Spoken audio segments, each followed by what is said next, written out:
আমাদের জীবনে এমন অনেক সময় আসে যখন আমরা দ্বিধায় পড়ে যাই।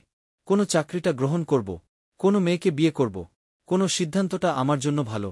ঠিক তখনই একজন প্রকৃত মুমিন আল্লাহর কাছে সাহায্য চায়, আর তার সবচেয়ে উত্তম পদ্ধতি হল ইস্তিখারা। ইস্তিখারা শব্দের অর্থ হল আল্লাহর কাছ থেকে কল্যাণ চাওয়া। রাসূল বলেছেন, যখন তোমাদের কেউ কোনো বিষয়ে চিন্তিত হয়, সে যেন ইস্তিখারা করে। বুখারী। ইস্তিখারা করার নিয়ম কি? প্রথমে 2 রাকাত নামাজ পড়তে হয়, সুন্নত বা নফল নামাজ।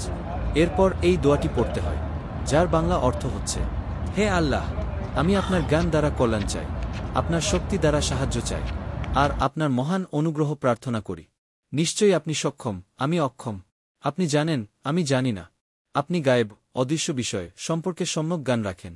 হে আল্লাহ, আপনি যদি জানেন যে এই কাজটি, এখানে আপনি মনের মধ্যে নিজের কাজ বা সিদ্ধান্ত উল্লেখ করবেন, আমার জন্য, আমার দিন ধর্ম, আমার জীবনযাপন এবং আমার ভবিষ্যতের দিক দিয়ে ভালো, তাহলে আপনি একে আমার জন্য নির্ধারণ করুন, তা আমার জন্য সহজ করে দিন এবং এতে বরকত দিন।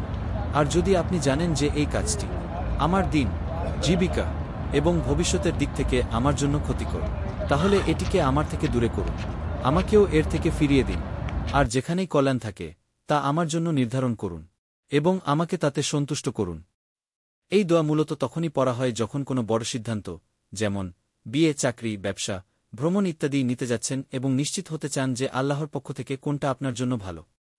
অনেকে মনে করেন ইস্তিখারা করার পর রাতে স্বপ্ন আসবে, আর সেই স্বপ্ন দেখে সিদ্ধান্ত নিতে হবে। এটা একটা ভুল ধারণা। ইস্তিখারার ফল শুধু স্বপ্নে সীমাবদ্ধ না। ইস্তিখারার পর আল্লাহ তাআলা আপনার জন্য যা ভালো সেটাকে সহজ করে দেবেন, আর যা খারাপ তা থেকে দূরে সরিয়ে দেবেন। মনে রাখবেন, আল্লাহর পক্ষ থেকে উত্তর আসবে হৃদয়ের অনুভূতি, পরিস্থিতির পরিবর্তন অথবা কাজটা সহজ বা কঠিন হওয়া দিয়ে। তাই ইস্তিখারা করলেই সাথে সাথে কিছু একটা ঘটবে এমন ভাবার দরকার নেই, বরং আল্লাহর উপর ভরসা রেখে সেই কাজের দিকেই অগ্রসর হন। তারপর দেখুন আল্লাহ কত সুন্দরভাবে আপনার জন্য সঠিক পথটা তৈরি করে রেখেছেন। তিনিই আল্লাহ, যিনি তোমার কল্যাণের সিদ্ধান্ত দেন যখন তুমি তার কাছে চাই। তাই প্রতিদিনের জীবনের ছোট বড় সব সিদ্ধান্তে আমরা যেন ইস্তিখারার অভ্যাস করি, কারণ মানুষ অজ্ঞ, কিন্তু আল্লাহ সর্বজ্ঞ। যদি ভিডিওটি আপনার উপকারে আসে, তবে অন্যের সাথে শেয়ার করুন। হয়তো আপনার শেয়ারের মাধ্যমে কারো জীবন বদলে যেতে পারে।